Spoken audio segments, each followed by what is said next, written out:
If someone you love is caught in an emergency, will you know enough to be able to help?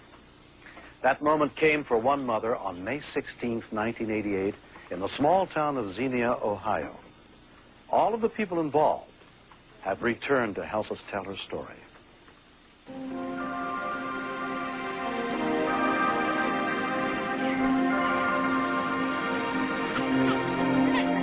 Every day, Jean Collins looks after her 7-year-old nephew, Brad, his younger sister, and her own 12-month-old daughter, Amanda. On this day, Amanda had an ear infection. As the day progressed, her fever began to get higher.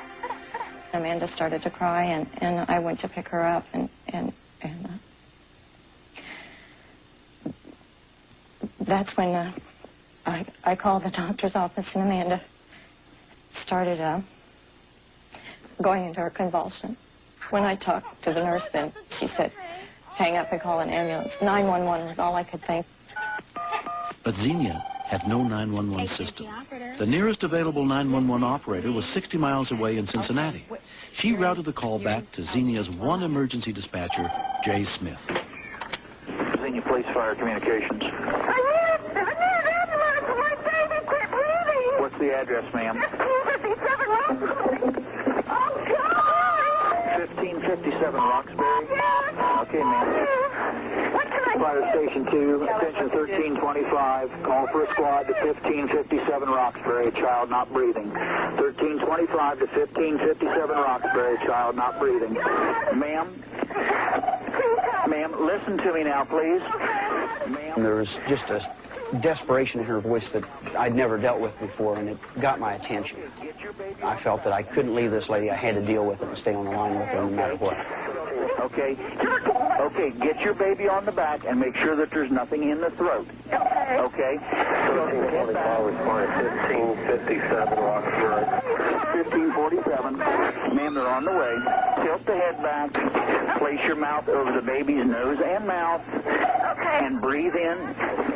Breathe in until the chest rises. What's the matter now, ma'am?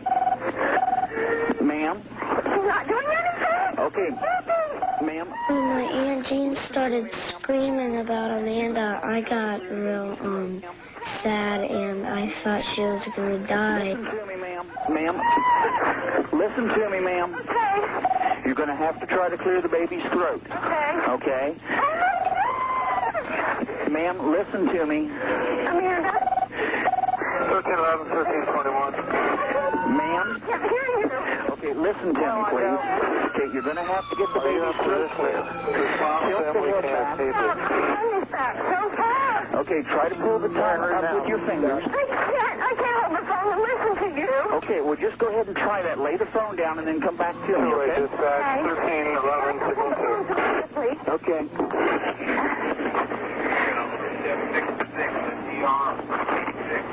1321, dispatch. Amanda? 21. Amanda. 21's going to be en route to Roxbury. Back up. 25 will be responding. Clear. Ma'am, did the chest rise? Yes. Okay, do it again. Wait a minute, she's gagging. Okay. But her eyes are still in the back. Okay, that's okay. Just get her breathing. That's the biggest thing right now is to get her breathing. Okay, thank you. Okay, just keep doing that until she starts breathing on her own. Is she breathing? Yeah, a little bit. Okay, just keep with her and make sure she keeps breathing. I'm going to keep you on the phone. Okay. Appreciate that. Responding fire unit, the mother has the child breathing shallowly at this time. Okay, now just stay with her. Her eyes are still open. That's okay. That's okay. Just keep her breathing. That's the important thing. Okay? Just stay with me and stay with her as long as she's still breathing. Okay. Okay, that's good. As long as she's crying, she's getting air in. That's important. Honey, what's the matter? You feel so bad? She's got her crying. Sounds like she's got a good air exchange now, 25. Honey? Okay, just keep talking to her and keep her breathing. Right. Yes, it's okay, honey. Well, we just... Jean's sister, Patricia Schinkel, had just finished her shift as a nurse at a local hospital. I was on my way home from work to pick up my children at my sister's house, and I noticed an ambulance, and Leah and Michelle had just gotten home also, and they were getting out of their car. The ambulance pulls in front of the house, And I figure it has to be one of the 3 kids. It's all right. You're going to be okay. There you go. You're doing fine. It's okay, baby. I'm sorry. Here, she's a nurse. Okay. That's good. You guys got somebody that can open the door for the firefighters? Yeah. Okay. They're here. Okay. Just go ahead and you can take her to them, okay? All right, thank you very much. Yes, ma'am.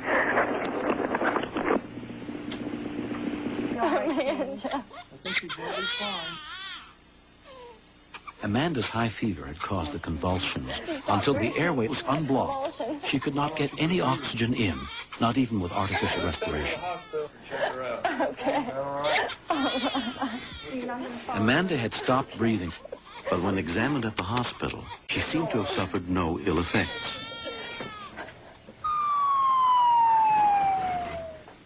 A year later, Amanda is a normal, healthy 2-year-old. What Amanda had was a fever convulsion or a febrile seizure. Although this type of seizure is relatively common, the type of respiratory disturbance that Amanda had is very unusual.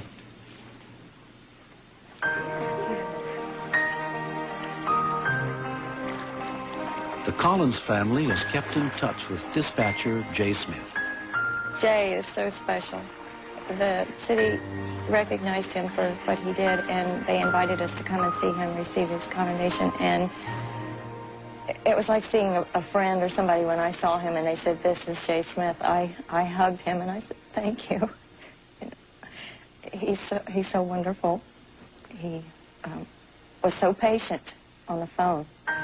Continually, I think now, what if he had kept telling me, check her throat, calm down.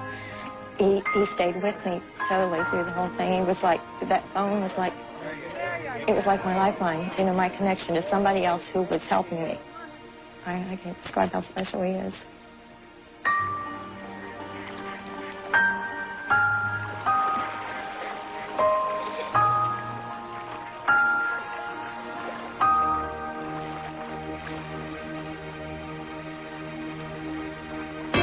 Next.